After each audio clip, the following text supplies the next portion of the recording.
청취자 여러분을 위한 오늘의 심층 분석 지금 시작하겠습니다. 오늘 저희가 함께 파고들 자료는 강병호 목사님의 로마서 8장 28절에서 30절에 대한 설교인데요. 아마 많은 분들이 암송하고 계실 거예요. 정말 유명한 구절이죠. 우리가 알거니와 하나님을 사랑하는 자, 곧 그의 뜻대로 부르심을 입은 자들에게는 모든 것이 합력하여 선을 이루느니라. 정말 그렇죠. 이 말씀이 우리에게 주는 위로와 소망이 엄청나잖아요.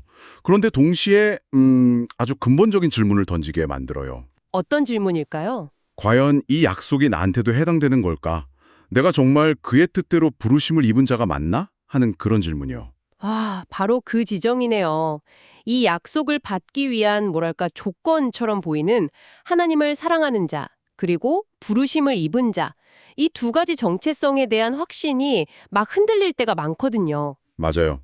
그래서 오늘 강병호 목사님의 설교가 바로 이 흔들리는 우리를 위한 단단한 반석 같은 답을 주는 것 같아요. 단순히 위로를 넘어서서 우리의 정체성을 다시 한번 확인시켜주는 거죠. 네, 이게 그냥 죽어서 천국 가는 자격을 얻는 그런 차원의 이야기가 아니고요. 이 땅에서 우리가 겪는 모든 희로애락의 과정 속에서 우리를 예수님의 형상으로 빚어가시는 하나님의 거대하고 또 신실한 계획에 대한 이야기입니다. 그럼 그 계획의 첫 단추부터 한번 풀어가 볼까요? 이 놀라운 복을 누리는 사람은 과연 누구인가? 좋습니다. 보통 이 구절을 읽을 때 하나님을 사랑하고 또 부르심도 받은 사람, 이렇게 두 가지 조건을 다 갖춘 특별한 사람이라고 생각하기가 쉽잖아요. 그런데 설교에서 곧이라는 이 한 단어로 그 통념을 완전히 뒤집어 버리시더라고요. 와, 정말 중요한 핵심을 짚어주셨어요. 곧이라는 단어가 영어로 하면 that is, 그러니까 즉 앞뒤가 같다는 의미잖아요. 네네. 하나님을 사랑하는 자와 그의 뜻대로 부르심을 입은 자는 별개의 두 그룹이 아니라는 거예요. 정확히 동일한 한 사람을 그냥 다른 방식으로 표현한 것뿐이죠. 그러니까 하나님을 사랑하는 사람이 되려면 부르심을 받아야 한다는 조건이 아니고요. 아니죠? 하나님의 부르심을 받은 사람은 결국 하나님을 사랑하는 사람이 된다는 결과에 대한 설명이군요. 바로 그것입니다. 그래서 바로 뒤에 29절 말씀이 이어지는 거예요. 하나님이 미리 아신 자들을 또한 미리 정하셨으니 거기서 미리 아셨다는 게 그냥 지식적으로 안다는 뜻은 아니겠죠? 훨씬 깊은 의미죠. 마치 부모가 자식을 사랑으로 깊이 알듯이 하나님께서 창세 전에 당신을 인격적으로 아시고 당신이 결국 하나님을 사랑하게 될 것을 아시고 당신을 자녀로 정하셨다는 의미예요. 와, 여기서 인간적인 관점으로는 사실 이해하기가 좀 힘든 지점이 나오네요. 마치 우리가 입사 지원서를 내고 합격 여부를 기다리는 거랑은 완전히 다른 차원의 이야기 같아요. 그렇죠. 설교에서는 이게 전적으로 하나님의 주권, 그러니까 하나님의 결정 권한에 달려 있다고 말해요. 우리는 그 선택의 기준을 알 수가 없어요. 왜 나인지 설명할 길이 없는 거죠. 그게 때로는 좀 답답하게 느껴질 수도 있겠는데요. 그럴 수 있죠. 하지만 반대로 생각하면 우리의 자격이나 스펙, 현재의 모습이 전혀 중요하지 않다는 엄청난 위로가 돼요. 그렇네요. 나의 어떠함이 아니라 하나님의 신실하신 선택에서 모든 것이 시작된다는 것. 이게 바로 하나님의 전적인 구원의 의뢰인 거죠. 그렇다면 나는 부르심을 받았는가? 이 질문에 대한 첫 번째 단서는 결국 나는 지금 하나님을 사랑하고 있는가? 라는 질문으로 돌아오게 되겠네요. 맞습니다. 모든 게 다 평안할 때뿐만 아니라 이해할 수 없는 고난 속에서도 그분을 신뢰하려는 마음, 그 마음이 내 안에 있다면 그게 바로 내가 그 부르심 안에 있다는 증거일 수 있겠군요. 정확합니다. 그 사랑하려는 마음 자체가 이미 부르심의 열매인 셈이죠. 여기서 또 하나 정말 흥미로웠던 부분이 부르심을 입은 자에서 입다라는 단어의 뉘앙스였어요. 제가 스스로 옷을 챙겨 입는 그런 능동적인 행위가 아니라고 하시더라고요. 네, 그 비유가 핵심을 딱 관통합니다. 어린 아이가 가만히 있으면 부모가 옷을 입혀주는 것과 같은 전적으로 수동적인 상태를 의미하는 거죠. 부르심은 내가 성취하거나 획득한 게 아니에요. 하나님께서 전적으로 우리에게 베푸신 은혜의 행위입니다. 그 과정에 우리의 공로는 정말 1%도 개입되지 않아요. 이 사실을 받아들일 때 비로소 교만과 불안으로부터 자유로워질 수 있겠네요. 그렇죠. 설교에서 이 개념을 효과적인 부르심이라는 신학 용어로 설명을 하시는데 사실 이 용어가 좀 어렵게 들릴 수 있거든요. 근데 저는 이 개념을 듣고 정말 머리를 한 대 맞은 것 같았어요. 어떻게 이해하셨는데요?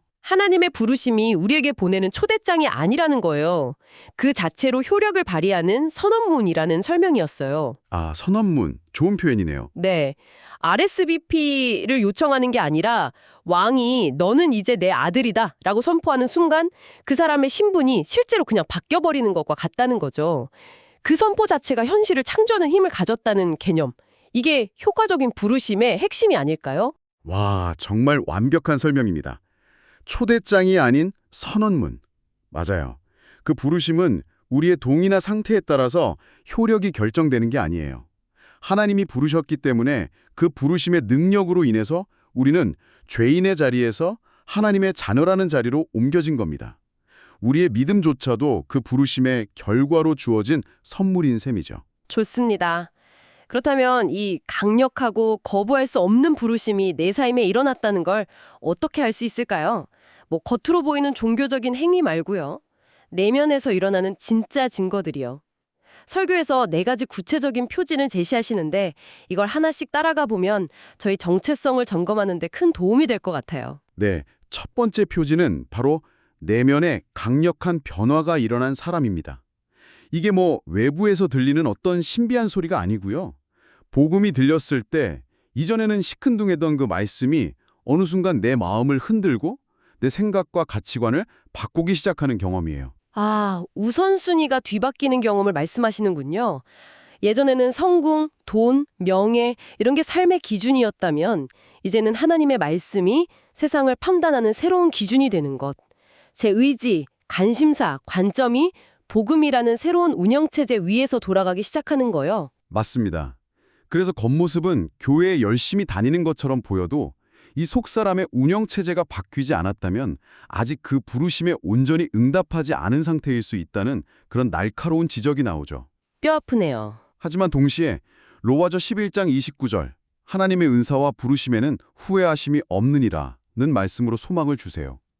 하나님이 아시고 정하신 영혼이라면 반드시 그 내면이 변화될 은혜의 때가 온다는 믿음입니다. 그렇게 내면이 전하면 자연스럽게 제가 의지하는 대상도 바뀌게 될 것 같아요. 이전에는 내 노력이나 능력을 믿었다면 이제는 완전히 다른 곳에 닻을 내리게 되는 거죠. 설교에서는 바로 이 지점을 2번째 특징으로 짚어주시더군요. 네, 두 번째 표지는 자신의 신실함이 아닌 하나님의 신실하심에 뿌리내린 사람입니다. 이 사람의 평안은 내가 하나님을 꽉 붙들고 있어 라는 자신감에서 오지 않아요.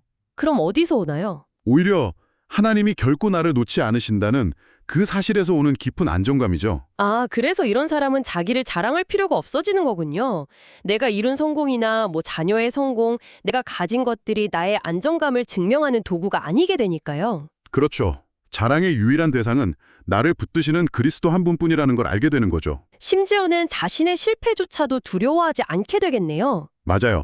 왜냐하면 내가 실패하더라도 나를 붙드시는 하나님은 실패하지 않으시고 그 실패의 조각마저도 선으로 바꾸실 것을 믿기 때문입니다. 이게 진짜 영적 자유죠. 이어서 나오는 3번째 표지는 정말 인상적인 비유였어요. 그리스도라는 거푸집에 담긴 사람이라는 표현이요. 네, 이 거푸집 비유가 우리가 겪는 변화의 과정을 정말 잘 보여줘요. 우리는 본래 죄라는 오래된 거푸집 안에서 굳어진 존재들이었거든요. 교만, 이기심, 미움의 모양으로요. 네. 그런데 하나님의 부르심은 우리를 그 거푸집에서 녹여내서 예수 그리스도라는 새로운 거푸집 안에 부어주시는 사건과 같아요. 그 거푸집 안에서 우리는 예수님의 형상, 즉 사랑과 온유, 진실함과 의로움의 모양으로 서서히 다시 굳어져 가는 거군요. 이건 완성된 상태가 아니라 계속 진행 중인 거룩한 빚어짐의 과정이고요. 바로 그겁니다. 과정이라는 점이 정말 중요해요. 그런데 그 거푸집 비유가 굉장히 와닿으면서도 한편으로는 이런 생각이 들어요. 제 삶을 보면 여전히 예전의 나쁜 습관, 그러니까 죄의 거푸집 모양이 너무 많이 남아있거든요. 그렇죠. 불쑥 튀어나오는 이기적인 생각이나 미워하는 마음을 볼 때마다 내가 정말 새로운 거푸집 안에 있는 게 맞나 하는 깊은 의심이 들 때가 있어요. 설교는 이런 우리에게 어떤 답을 주나요? 그 의심과 좌절감, 바로 그것이 증거라고 설교는 말합니다. 그게 증거라고요? 네, 정말 중요한 포인트인데요. 내가 새로운 거푸집 안에 있다는 가장 강력한 증거는 내 안에 남아있는 죄의 습성이 드러날 때마다 견딜 수 없는 아픔과 애통함을 느끼는 거예요. 아, 예전에는 그냥 아무렇지 않게 저지르던 죄인데 이제는 그것 때문에 마음이 찢어질 듯 아프고 하나님께 죄송한 마음이 드는 것. 그 애통하는 마음 자체가 내가 그리스도의 형상으로 빚어지고 있다는 증거라는 말씀이시군요. 그렇습니다. 그 애통함이야말로 우리 안에 성령께서 살아계셔서 우리를 거룩함으로 이끌고 계시다는 가장 확실한 사인인 거죠. 그러니 죄 때문에 넘어졌을 때 좌절하고 포기하는 게 아니라 그 아픔을 느끼게 하시는 은혜에 감사하면서 다시 일어나야 합니다. 나는 지금 빚어지는 과정 중에 있으니까요. 와, 정말 큰 위로가 되네요. 자, 이렇게 내가 빚어지고 있다는 확신을 갖게 되면 삶의 고난을 대하는 태도도 완전히 달라질 수밖에 없겠네요. 이게 마지막 네 번째 표지랑 연결되는 것 같습니다. 맞습니다. 마지막 네 번째 표지는 고난 속에서도 하나님의 도우심을 믿고 의지하는 사람이에요. 이 사람은 모든 것이 합력하여 선을 이룬다는 말씀이 내가 원하는 대로 모든 일이 술술 풀린다는 의미가 아니라는 걸 명확히 알죠. 오히려 그 반대일 수도 있다는 걸 아는 사람이겠네요. 내 계획이 무너지고 길이 막히고 눈물의 골짜기를 지나는 그 과정 전체가 선을 이루기 위한 하나님의 작업 과정일 수 있다는 것을요. 네, 그래서 이 사람은 고난 앞에서 왜 나에게 이런 일이라고 묻기보다 하나님, 이 일을 통해 어떤 선을 이루기 원하십니까? 라고 질문의 반약을 바꿔요. 아, 관점이 바뀌는 거군요. 그렇죠. 자신의 유익이라는 관점이 아니라 하나님의 영광과 나를 예수님 닮게 하시려는 그분의 계획이라는 더 큰 관점에서 고난을 해석하기 시작하는 거죠.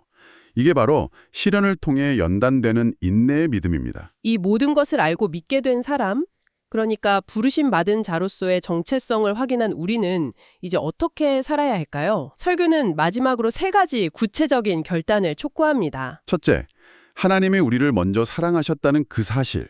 즉, 우리가 한 것은 아무것도 없고 모든 것이 하나님의 전적인 은혜였다는 사실에 깊이 감격하며 살아야 합니다. 이 감격이 세상에 줄 수 없는 평강과 담대함의 원천이 되거든요. 둘째는 내 삶의 모든 조각들, 심지어 부서지고 실패한 조각들까지도 결국에는 나를 예수님 닮게 만드시려는 하나님의 신실한 손길 안에 있음을 신뢰해야 한다는 거고요. 스스로를 향한 비난이나 위축감에서 벗어나서 나는 지금 빚어지는 과정 중에 있다. 내 모양이 서서히 갖춰져 가고 있다고 스스로에게 선포하는 거죠. 그리고 마지막 셋째, 이 모든 믿음을 바탕으로 결국 하나님이 이기신다는 소망을 품고 세상 속으로 당당하게 걸어가야 합니다. 우리가 돈이 없고 능력이 부족할 수는 있어도 온 우주의 주인이신 하나님이 우리 아버지이시기에 결코 주눅들 필요가 없다는 거죠. 실패를 가정하고 두려워하는 게 아니라 믿음의 승리를 확신하며 오늘을 살아내는 것. 그것이 바로 제자의 삶이군요. 맞습니다. 오늘은 강병호 목사님의 설교를 통해 그의 뜻대로 부르심을 입은 자의 의미와 그 삶의 모습에 대해 정말 깊이 있게 탐구해 보았습니다. 우리가 완벽해서가 아니라 때로는 흔들리고 연약할지라도 우리의 중심이 하나님을 향해 있고 또 죄에 대해 애통하는 마음이 있다면 그것 자체가 부르심의 열매라는 말씀이 오늘 저에게는 가장 큰 위로와 힘이 되는 것 같아요. 당신은 삶 속에서 세상이나 혹은 사탄이 너 같은 게 무슨 하나님의 자녀냐면서 좌절과 두려움의 목소리를 속삭일 때가 분명히 있을 겁니다. 그럴 때 오늘 나눈 내용을 붙들고 이렇게 선포해 보시는 건 어떨까요? 어떻게 말이죠? 나는 하나님의 주권적인 선택과 은혜로 부름받은 자녀다. 내가 지금 아무리 부족하고 연약해도 이 사실은 영원히 변하지 않는다. 나는 지금 그리스도의 형상으로 빚어지고 있는 중이다. 그 산포가 당신의 삶을 지탱하는 강력한 믿음의 기동이 되기를 바랍니다.